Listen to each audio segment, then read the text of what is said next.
I think everybody has to find their own way into nature.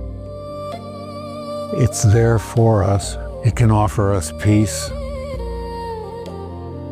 quietude, an understanding of how the natural world works. We've got to understand that we are a part of the natural world. We're not above it. We're simply another animal in the animal kingdom. We have tools, we have capacities.